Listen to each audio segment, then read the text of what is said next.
අර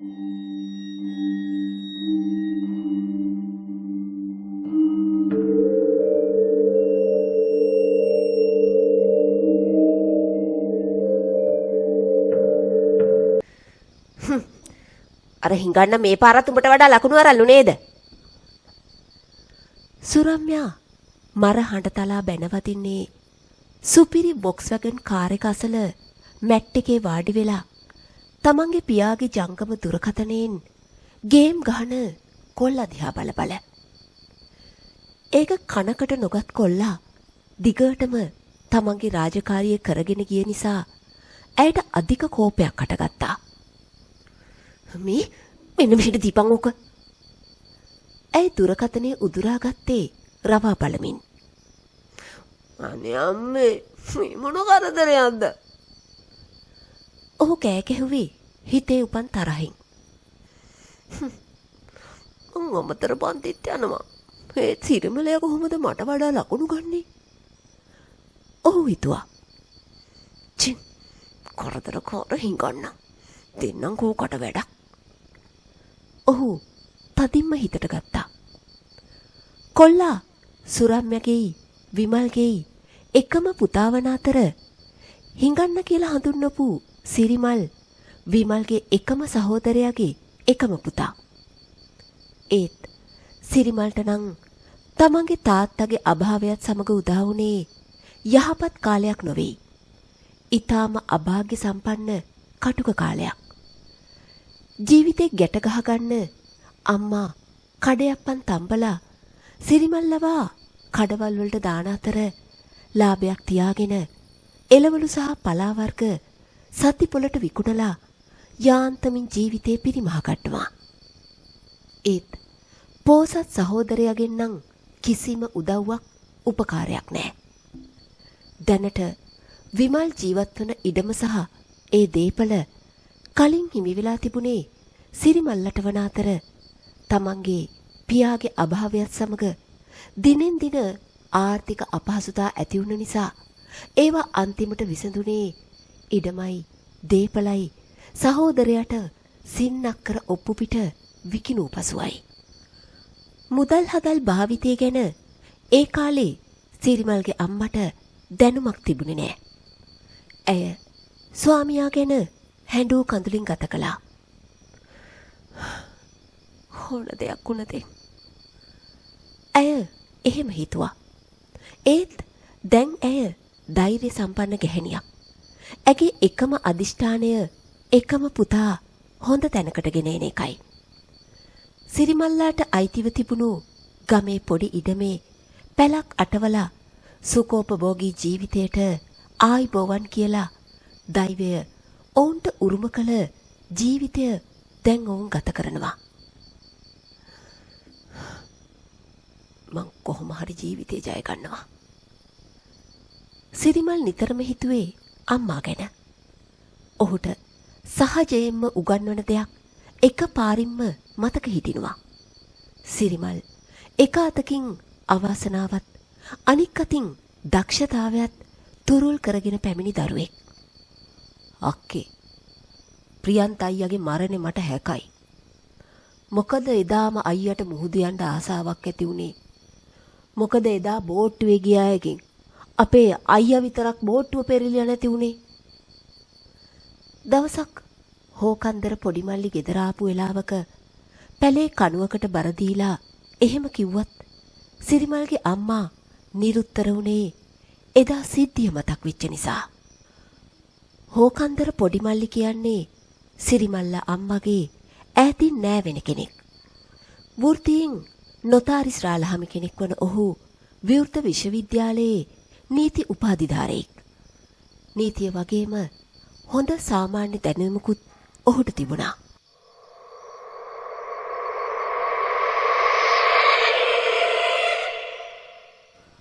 මුහුදු යන්න ආසයි කිව්වනේ දවසක් ප්‍රියන්ත අයියා. හෙට මුහුදු යන්න හොඳ දවසක්. මොකෝ කියන්නේ?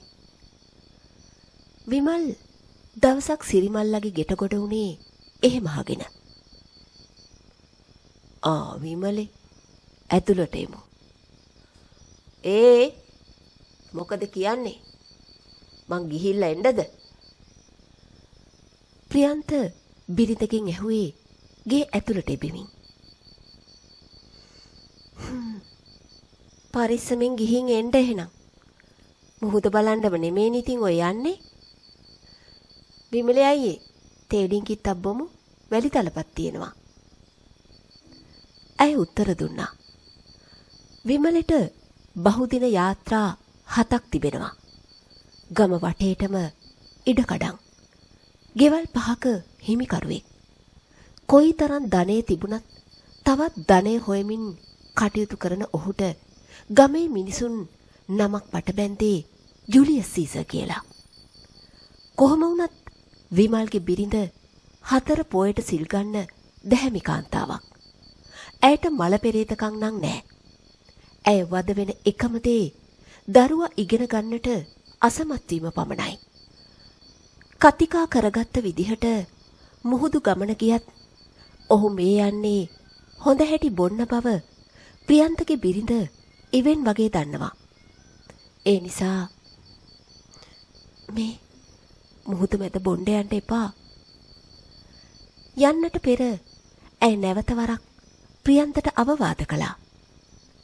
කෙසේ වෙතත් උදම් රැළකට හසු වී බෝට්ටුව පෙරලී දරුණු ඛේදවාචකයකින් ඇගේ ස්වාමියා එනම් ප්‍රියන්ත මියගිය පුවත අසන්නට ලැබුණේ හැන්දෑවරුවේයි. පුවත සැලවුණු වහාම ඇය කලන්තේ දමා ඇදගෙන වැටුණු අතර මලගම මිනියත් නොමැතිව පල්ලියේ පියතුමාගේ ප්‍රධානත්වයෙන් සිදුවුණේ මිනිය සෙවීමටගත් පොලිස් පරීක්ෂණත් අසාර්ථක කරමින්. ඒ කාලේ සිරිමල් නොදරුවෙක්. දැන් පියා නැති වෙලා අවුරුදු 8ක් ගත වෙලා. ඈතින් පොල්ලත්තකුත් ඇදගෙන එන අම්මා දුටු සිරිමල් එළියට බැස්සා. හදනම් ඔක්කොම විකිනිලා. ඉතුරුණු ආප්පයක් සිරිමල්ට දෙමින් ඇය එසේ කීවා. එය කන්නට බෑ. උදේ හදපු ආප්පය වේලිලා තිබුණා. අම්මට හොරෙන් ඔහු ඒ හිමින් කඩියාට දැම්මා. කඩියා කියන්නේ සිරිමල්ගේ බල්ලා. අම්මේ මම මුහුද පැත්තට යනවා. එසේ කියමින් කම්මැලි කැමෙන් මිදෙන්නට සිරිමල් මුහුද පැත්තට ගියා.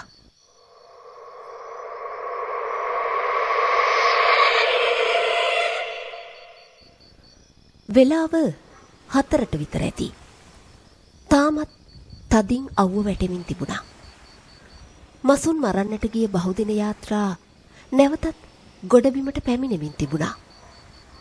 සිරිමල්ගේ අවධානය යොමු වෙලා තිබුණේ සාගර විද්‍යා මහාචාර්ය ලැනරෝල් මහත්තයා කිමිදුම් කට්ටලත් අරගෙන ඔහුගේ බෝට්ටුව දියඹට යාමට සැරසෙන ආකාරය දිහාටයි. අද ඔහුගේ ගමන් සගයා පේන්නට හිටියෙත් නෑ. සර් මාත් එන්නද? සිරිමල් ඇහුවේ හරිම අහිංසක විදිහට. ඔහු කණ්ණාඩි කුට්ටම පහත් කරලා බැලුවේ කවුද කියලා සැකහැර දැනගන්නටයි. මේ ප්‍රියන්තගේ කොල්ලනේ. ඔහු කිව්වා. ලැනරෝල් මහත්තයා අනුකම්පාවෙන් සිරිමල් දිහා බැලුවා. ගෙදර අම්මා බය වෙන එකක් නැද්ද? ඔහු ඇසුවා. උඹ එන එක නම් හොඳයි කොල්ලා. මගේ කොල්ලත් අද නෑ. හැබැයි මං ලොකු වැඩකට නම් නෙමෙයි යන්නේ. මං අම්මට කිව්වා සර් සෙල්ලම් කරලා ඉදි පරක්කු වෙනවා කියලා. සිරිමල් එහෙම කිව්වා. හොඳයි. නැගපන්කෝ එහෙනම්. පොඩි තල්ලුවකුත් ඕන හැබැයි. මොහොතකින් බෝට්ටුවට නැගගත් මහාචාර්යවරයා සහ සිරිමල් කිලෝමීටර් කීපයක් මුහුද දෙසට ඇවිත් තිබුණා. මටත් ආසයි සර් වගේ සාගර විද්‍යාව පිළිබඳ දේශකවරයෙක් වෙන්න. සිරිමල් කියපු දෙයට ලැනරෝල් hina වුණා. උත්සාහ කරලා බලමු පුතා. ඔහු එහෙම කිව්වා. දෙන්න කතාවෙන් කිලෝමීටර් කීපයක් දියඹට ආවා. ඒ ඉසව්වෙන් බෝට්ටුව නතර කරලා වතුර නියදියක් ගත් ලැනරෝල් යම්කිසි පරීක්ෂණයක නියලුණු අතර සිරිමල් කිමිදුම් කට්ටලය ආසාවෙන් අතගාල බැලුවා. කිමිදෙන්ඩ දන්නවනං බලන එකයි. හැබැයි මාව අමාරුවේ දාන්න එපා. ඕකටනේ උඹ ආවේ. ලැනරෝල් කිව්වේ සිනාසෙමින්. ඔහු සිරිමල්ට කිමිදුම් කට්ටලය පළඳින හැටි කියා දුන්න අතර දිග ලණුවක් කකුලේ බැන්දේ හදිසියක් වුණොත් අදින ලෙසට උපදෙස් දෙමින්. පරිස්සමින් දියඹට බැහැපු සිරිමල් ප්‍රීතියෙන් ඉපිල ගියා. ලස්සන මාළු කොරල් පරාතර එහා මෙහා යන ඔහු වෙනම ලෝකයකට ගියා වගේ සතුටෙන් උනත් බියක් නොතිබුණාම නෙවෙයි. ඔහුට හිතුනේ මේක දිව්‍ය ලෝකයක් කියලා. ඔහු නැවතත් බෝට්ටුවට ගොඩ වුණේ විනාඩි 10කට පසුවයි. ඒත් ලැනරෝල් සිටියේ අත්කාචයක් අරගෙන වෙනම කල්පනාවක. සිරිමල් නැවතත් මුහුද යටටම කිමුතුනා. කිමි දෙනකොට බුකු බුකු ගාලා එන ශබ්දය සිරිමල්ට සතුට ගෙනාවා. නැවත උඩට එන්න ලං වෙද්දී ඔහු දුටුවේ කොරල් අතර රැඳුණු මග් එකක අඬුවක් වැනි යම් කිසි දෙයක්. ඒ මොකද? සිරිමල් ඒක ළඟට ඇවිල්ලා අදින්නට වුණා. එය කොරල් අතර සිරවී ඇති නිසා කකුලක් කොරල් පරයට තබා මුළු වෙර යොදා අදින්නට වුණා. එවිට දූවිලි මඩ අවුස්සමින් එය ගැලවී සිරිමල්ගේ අතට ආවා. එය කැටයම් යොදපු කුඩා පෙට්ටියක්. ඒ පෙට්ටිය මහාචාර්යවරයාගෙන් වසන් කරමින් ඔහු හිමින් බෝට්ටුව දෙසට ආවා. කොල්ලෝ ලණුව ඇද්දද? මහාචාර්යවරයා කලබලෙන් එහෙම ඇහුවා. නෑ සර්, මම පොඩ්ඩක් යටටම ගියා ඒකයි. සිරිමල් පොඩි පෙට්ටිය ගැන ලැනරෝල්ට කීවේ නෑ. මම බය වුණා කොල්ලෝ. මහාචාර්යවරයා එසේ කීවේ නලල රැලි ගස්වමින්. සිරිමල් දඟලද්දී ලණුව ඇදෙන්නට ඇති. උණු වතුර බෝතලයක් ගෙන එයින් තේ වතුර කෝප්ප දෙකක් වත් කළ මහාචාර්යවරයා සෑන්ඩ්විච් සමග එකක් සිරිමල්ට පිළිගැන්නුවා. දෙදෙනාම ඒවා අනුභව කර සාගරයට සමුදී ගොඩබිමට එන්නට පිටත් වුණා.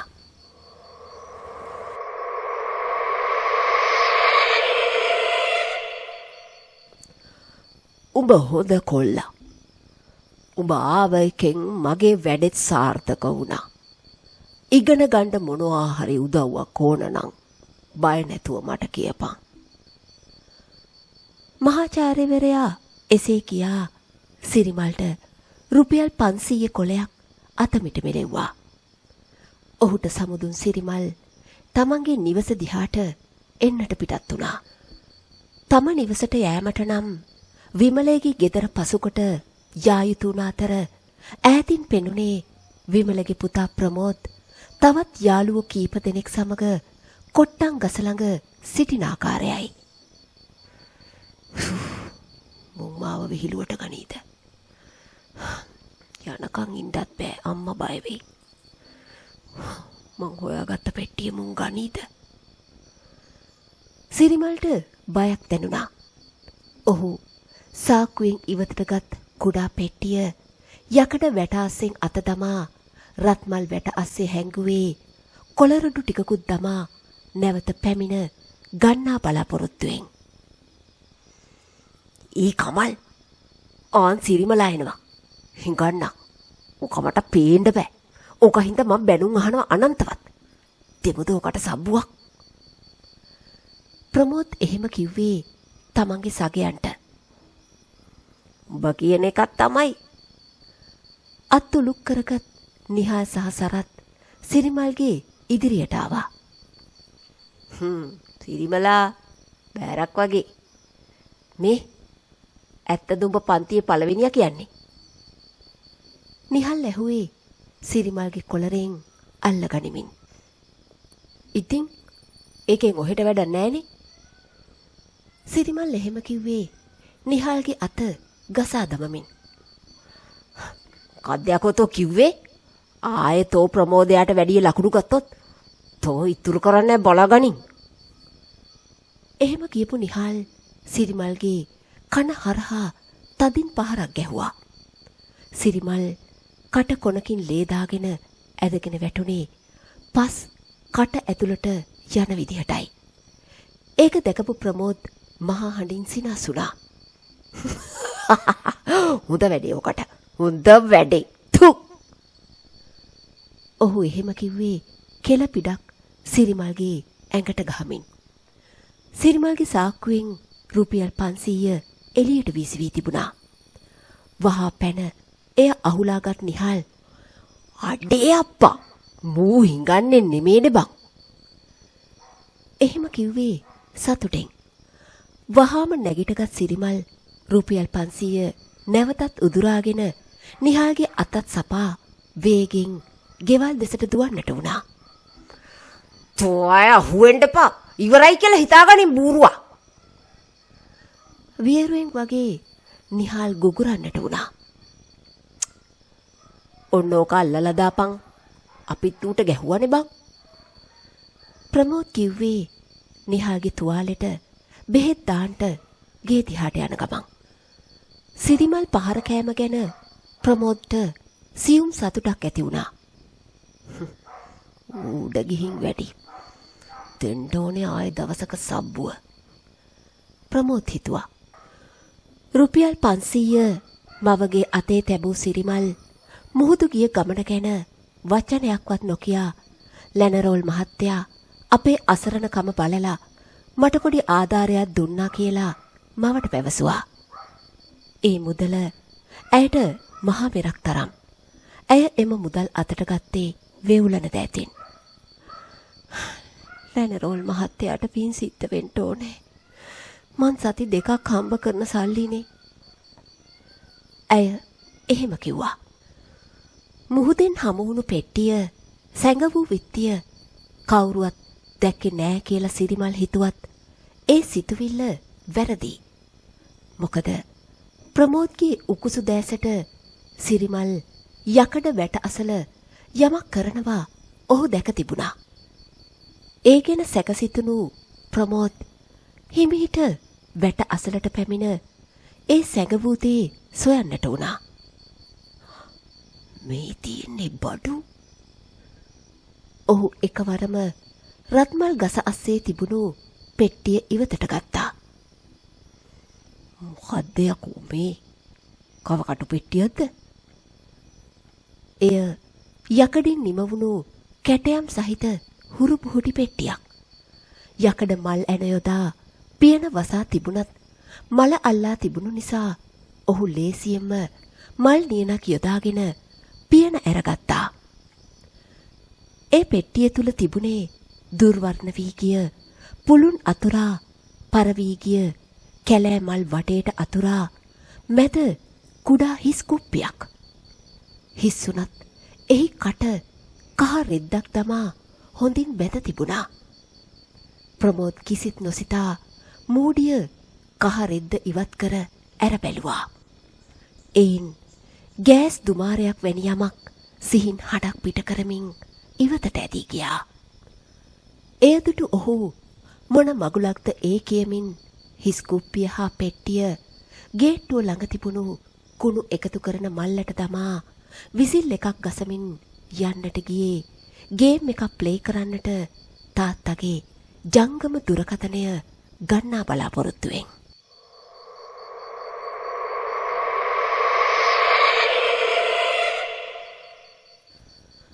සැටියේ හාන්සි වී ජංගම දුරකථනය අතටගෙන ගේම් එකක් ගහන්න හදනවත් සමගම ඔහුට ඇහුනේ බොහෝ දුරට සර්පෙක් ඇදෙන්නාක් වැනි සිහින් කෙඳිරියක් සහිත ටිකි ටිකි ශබ්දයක්.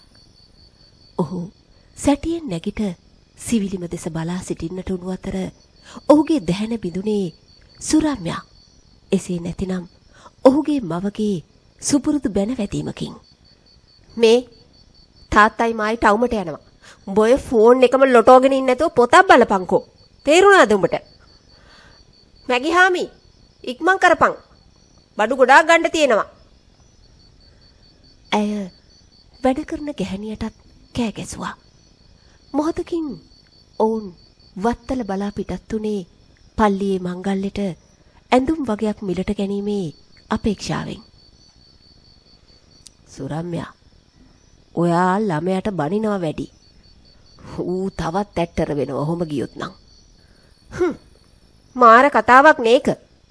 මම බැන්නොත් මිසක් තමුසේ නිකමට ළමයට එක වචනයක් කියනවද? හොඳට හිටි තමුසේ කියන විදිහට කරොත්. සුරම්‍යාගේ ආඩපාලිය නිසා විමලේ නිහඬ වුණා. සියල්ලෝම නික්ම ගිය පසු නැවත රූපවාහිනිය අසලට පැමිණි ප්‍රමෝද් CD තැටියක් හොයන්නට උනා. නමුත් උඩ බැල්කනියේ බඩමුට්ටු පෙරලන හඬකින් ඔහුගේ කුතුහලය ඇවිස්සීලා ගියා. ඔහුට සර්පෙක් ඇදෙනවා වැනි සිහින් කෙදිරියක් සහිත ටිකි ටිකි ශබ්දය නැවතත් ඇසෙන්නට වුණා. එසැනින් බැල්කනියට ගිය නමුත් කිසිවෙක් එහි සිටියේ නැහැ. බැල්කනිය කෙළවරට ගොස් වැටට අත තබා පහළ බැලුවත් කවුරුවත් නැති බව දුටු ඔහු නැවත යන්නට හැරෙන විටම උස මිනිසෙක් දොර ළඟ සිට ඔහු අසලට එනවා පෙනුණා. අඩ අඳුරේ මුළු ඇඟම වැහෙන්නට මුහුදු කබායක් ඇඳ රිටක් අතදිව සිටි ඔහු එක එල්ලේ ප්‍රමෝද් දෙස බැලුවා. උඹ කවුද? කොයි වෙලාවෙද ගෙට රිංගුවේ? අම්මලා තාම ගියේ නෑ. මං කෑ ගහනවා.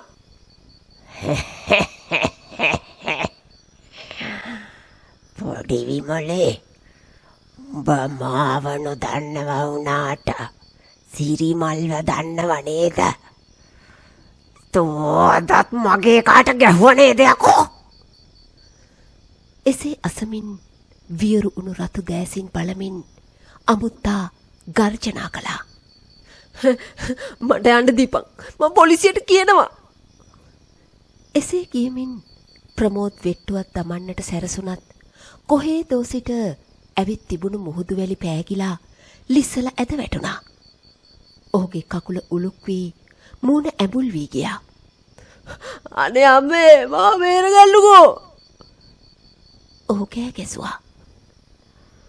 මාව මරද්දී මාමත් ඔහොම තමා කෑ ගැහුවේ. තොපේ තාත්තා මට නිකමට අනුකම්පා කරාද? අමුත්තා චටා සඬින් ප්‍රමෝද්ගේ කන හරහා පහරක් ගැසුවා. එසැනින් අමුත්තා හිසලා තිබුණු තොප්පිය ගලවන්නට වුණා. ඔහුගේ කැපුණු ගෙල ප්‍රදේශය ප්‍රමෝද් දුටුවේ එවිටයි. එසැනින් මිනිසා විකෘති වන්නට වුණා.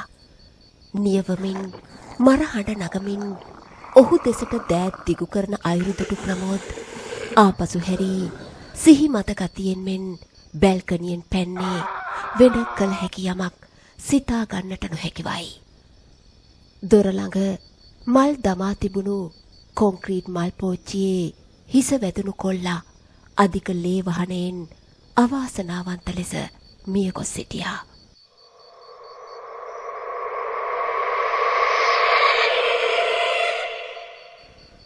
මේ වන විට අවතාරය මායාවක්සේ අතුරුදහන් වී සිටි අතර මුහුදු වැලි හෝ කිසිම සාක්ෂියක් ඉතුරු නොකරන්නට වග බලාගෙන තිබුණා. රාත්‍රී 8ට විතර පැමිණි විමලේ ඇතුළු පිරිස සිදුවී ඇති දෙයින් තුස්නිම්බූත වුණා. විමලේ ගම දෙදරන්නට විලාප දුන් අතර බිරිඳ සිහිසුන් වුණා. මලගෙදර ආරංචි වුණු සිරිමල් ඇඬුවේ අනේ මගේ මල්ලී කියමින්. ඔහුට කළ වදහිංසා කිසිවක් සිරිමල්ට මතක් වුණේ නෑ. පොලිස් පරීක්ෂණ සඳහා කිසිම හෝඩුවාවක් හම්බ වුණේ නෑ. CCTV වලත් කිසිවක් සටහන් වී නෑ. නොවිසඳුන පරීක්ෂණ ගොඩට වැටෙන තවත් එක අපරාධයක් විදියට මේ මලගෙදර කටයුතු උසස් සන්දමින් සිදු කළ අතර තව දුරටත් එම ගෙදර වාසය කරන්නට විමල්ට හා සුරම්යට කිසිම ආසාවක් ඇති වුණේ නෑ. දරුවාගේ දඟකාරකම් නිතරම ඇයට සිහි වුණා. අම්මේ කියමින් පුතා ඇයට අඬගසන්නාක් මෙන් ඇයට දැනුණා. පන්සලේ බොහෝ වේලාවක් ගත කළ ඇය ඔවුන්ට අයත් වෙන නිවසකට විමලේ සමග తాවකාලික පදිංචියට ගියේ සිතට යම් අස්වැසිල්ලක් ලබා ගන්නටයි.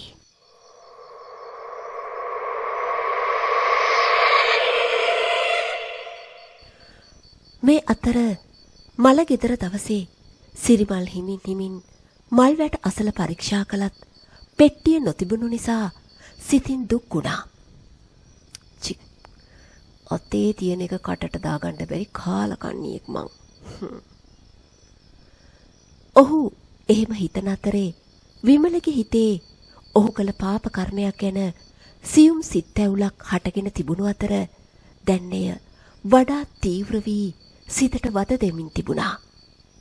එදා පාලත් අන්තප්පුත් ඔහුත් ප්‍රියන්ත සමග මුහුදු ගිය අතර මුහුද මැදදී හොඳටම අරක්කු පවා සිටි ප්‍රියන්තගේ කකුල් අන්තප්පු අල්ලන් සිටින වෙලාවේ අතට අසුණු කම්බියකින් කෙල සිර කර මැරෙනතුරු අල්ලා සිටිය සැටිත් ඔහු ජීවිතාශාවෙන් වෙඩි වැදුණු ඌරෙකුසේ ජීවිතේ යැද්ද හැටිත් ඔහුට මතක් වුණා. අනේ මං උඹේ සහෝදරයා නේද? ප්‍රියන්ත අන්තිමට කියපු වචන විමලගේ කන්වල ආපහු දෝංකාර දුන්නා. ඉන්පසු මුහුද මැද කුඩා දූපතේ ප්‍රියන්තව වල දැමූ සැටිත් හද කම්පිතව ඔහු මතක් කළේ හිස සලමින්. ඒත් මැරුණු ප්‍රියන්ත මල පෙරේත ආත්මයකින් නිවස වටා කැරකෙද්දී දක්ෂ කට්ටඩියෙක් ලවා බෝතලයකට ගත් සැටිත් එය පෙට්ටියක දමා අන්තප්පු ලවා මහ මුහුදේ තැන්පත් කළ බවත් මතක් වුණා. එකල මිනිසුන් ගෙදර කළ ශාන්ති කර්මය කුමක්දැයි අසමින් සිටියත් විමලේ ඔවුන්ට උත්තර දුන්නේ මල්ලිට යහපතක් වෙන්න ගෙදර ශාන්ති කර්මයක් කළ බවයි. නමුත් ජූලියස් සීසර් හොත් විමලේ ගැන දන්නා මිනිස්සු කටකොණින් සිනාසුනේ මල්ලිගේ දේපල කොල්ල කාපු එකාගේ ශාන්ති කර්ම කියමින්. මං කරපු පව් තමා අහිංසකයාගේ දේපොළ ටික ගන්න. ඔහු දැන් දුක් වෙනවා. මේ අතර අන්තප්පුවා සහ පාල ලොකු වැඩක නිරත වෙමින් සිටියා. අන්තප්පු ඉතා උස දූරියන් ගස මුදුනේ දල්ලේ සිටි අතර පාල ගස බිම ගෝණියක කොන් අත් දෙකෙන් අල්ලන් උඩ සිට ඉඳ හිට දමන ගෙඩි අල්ලමින් සිටියා. කඹයක් ආධාරයෙන් ගෝණියට එකතු කරගත් දූරියන් මල්ල හිමිහිට පල්ලෙහාට බැස්සීමට නියමිතව තිබුණා. මන්ද ගෝණිය ගෙඩි වලින් පිරී තිබුණා. අතරින් පතර හමුවන පොඩි ගෙඩි පහළ සිටි පාල ගෝණියෙන් අල්ලමින් සිටියා. ඕකත් අල්ලපන්.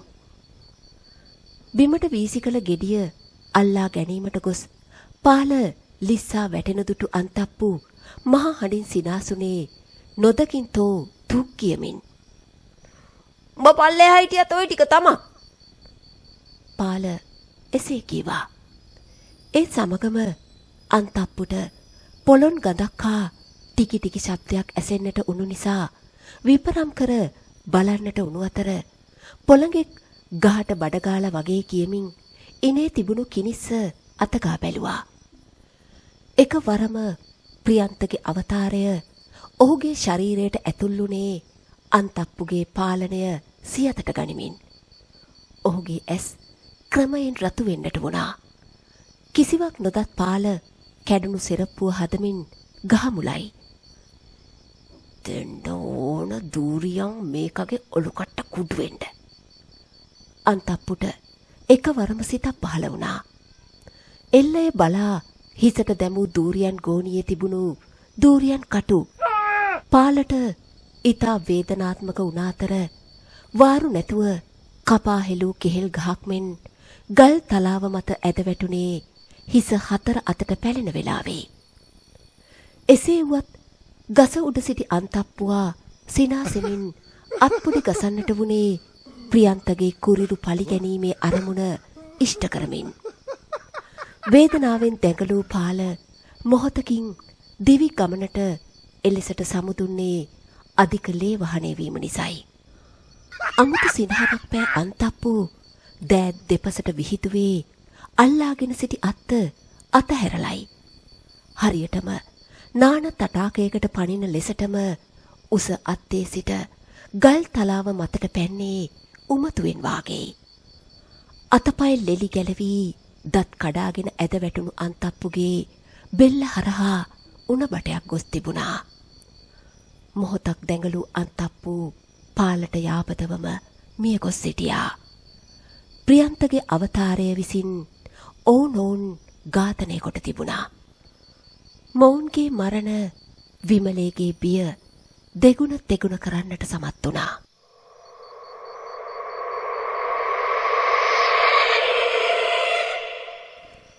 අන්තප්පුගේ මළගෙදර පුටුවකට බරදී සිටි විමලේ හදිසියෙම දුරකථන ඇමතුමක් ගත්තේ සුරන් කට්ටඩියටයි. ගුරුනාන්සේ, මට මේ මරණ තුනම හැකයි. උඹට බැයිද මොකක් හරි උලව්වකින් හෝඩුවාවක් හොයාගන්න? මොහොතක් කල්පනා කරපු සුරන් කට්ටඩියා, ඇයි මහත්තයාට මොකක් හරි හිතෙනවද? එහෙම ඇහුවේ විමලව කෝප ගන්නමින්. යකෝ, මගේ මුකුත් අහගන්නේ නැතුව කියන දේ කරපන්. විමලේ කෑ ගැසුවේ මොලේ දන්නේ අබකාපු මිනිහගේ කියන කියවන සිහිපත් කරවමින්.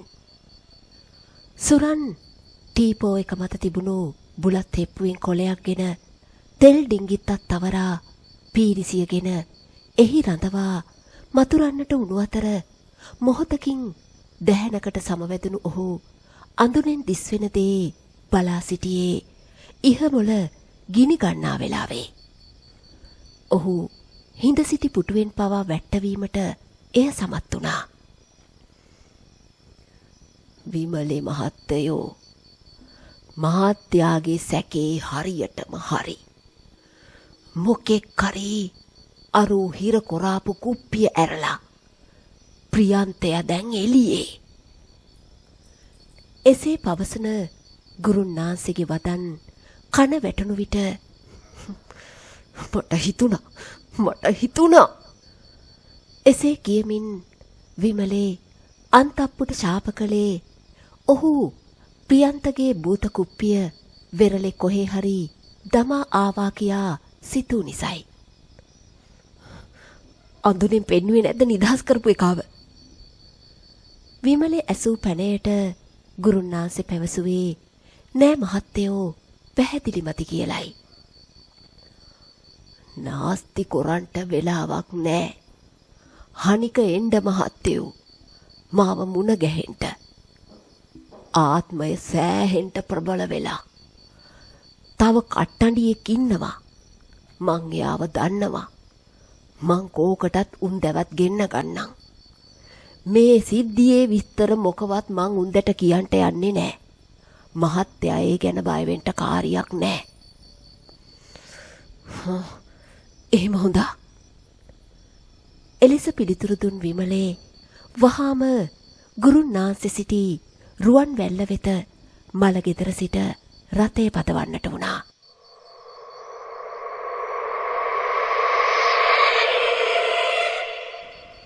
සුරන් කාමරය ටිකක් අස්පස් කර තම සහායක ඇදුරා ගෙන ඒමට සැරසුණා විතරයි. හීන් කෙදිරියක් සමගින් කිටි කිටි ශබ්දයක් ඇසෙන්නට වුණා. මොකද්ද මේ පොළොංගද? සුරන්ගේ ගත සලිත වෙලා ගියා. එකවරම පිටුපසින් පැමිණි අතක් ඔහුගේ ගෙල සිර කරන්නට වුණා. එය ඉතා දැටි ග්‍රහණයක්. අමාරුවෙන් හිස හැර වූ ගුරුන්නාන්සේ දුටුවේ ගෙල වටා අත තමා ග්‍රහණය කරගෙන සිටින්නේ කලකට ඉහත මල ප්‍රියන්තගේ ආත්මය බවයි. එයතුටු සුරන් ගුරුන්නාන්සේගේ ඇස් උඩ ඉඳ වුණා. තෝ මාව අවුරුදු 8ක් හිර කරලා තිබ්බ නේද? අද යමන් වලපල්ලට පෙන්නපන් තොගි කෙරුවාව පුළුවන් නම්.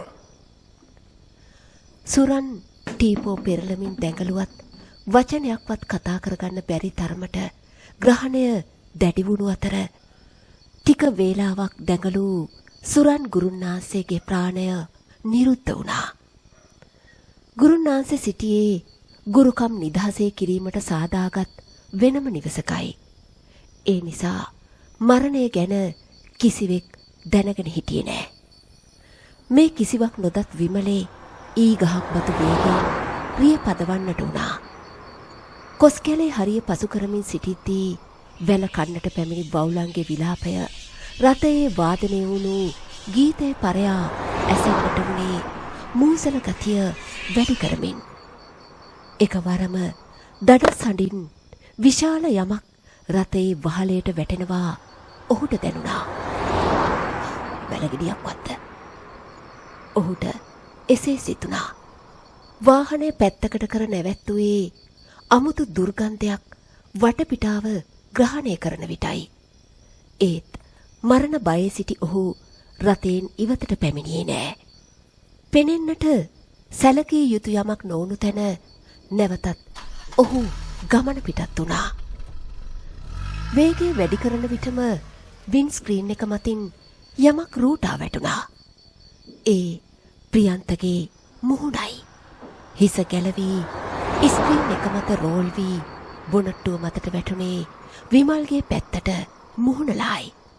එම කඩා වැටුණු වෛරයෙන් පිරි මුහුණේ රතු ඇස් විවෘත වුණේ විමල්ගේ බය දෙගුණ තෙගුණ කරමින්. මරහඬ නගමින් කලබල වුණු විමලගේ අතින් ඇක්සිලේටරය ඉබේටම පෑගුණු අතර දඩ බඩාස් යන හඬ නගමින් ඉදිරියෙන් තිබුණු නුගගසේ වාහනය තදින් හැප්පුණා. ලේ ගලන හිසින් යුතු විමලගේ සිරුර සිහි නැතුව සුක්කානමට බර වුණා.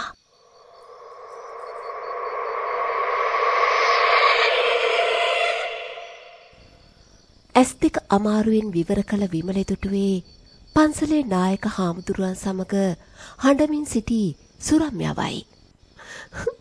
අනේ ඔයාට මොකද දැන්? ඔයාවත් මගෙන් උදුර ගන්නද යන්නේ? ඇය විලාප තැබුවා. ඇය අස්වැසූ හාමුදුරුවන් කියන දේ විමලගේ මොළයට ගියේ නෑ. ඔහුගේ මතකයට එන්නේ විවෘතව තිබුණු දෑසින් යුතුව තම සහෝදරයාගේ හිස බොනට්ටුව මත තිබූ ආකාරයයි.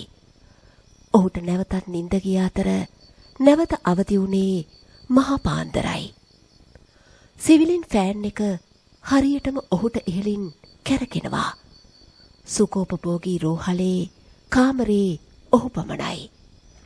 කෑමට ඇපල් මිදි රැසක් තිබුණා. එකවරම ඔහු ඉදිරියේ සිටියේ ප්‍රියන්තයි. හිස පැලී අතපය වෙලා උකුල් ඇටය තුවාල වී ඇවිද ගැනීමට නොහැකිව සිටි විමලේ අත් දෙක තබා වැඳගත්තේ ප්‍රියන්තගේ අවතාරයටයි. ප්‍රියන්ත රළු හඬින් කටහඬ අවදි කළා. හොඳයි අයියේ. උඹ දුක් විඳ ඇති. දැන් මං යන්නම්. හැබැයි එක කොන්දේසියක් උඩ. අපෙන් කොල්ල කාපු ඉඩමයි දේපල සේරෝමයි මයේ කොල්ලේ නමට ලියන්න ඕනේ.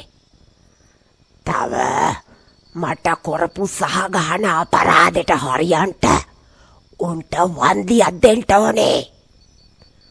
උඹට දවස් 3ක් දෙන්නම්. ආන් එදාට උඹට මේවා කරගන්න බැරි වුණොත් ප්‍රියන්තට තරහයයි.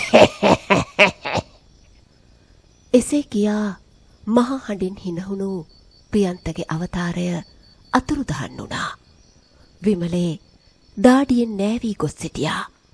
ඔහු හදිසි බෙල් එක ගැසූ නිසා හෙදියක් පැමිණියා. අනේ මිස් කවුරු හරි එළි වෙනකම් මං ගාව නවත්තන්නකෝ. ඔහු ඇයගෙන් ඉල්ලුවා. නවත්තන්න නම් පුළුවන්. හැබැයි charge වෙයි. ඒකට කමක් නෑ මිස්. ඕන ගාණක් දෙන්නම්. විමලේ එසේ පැවසුවේ මරබියෙන්.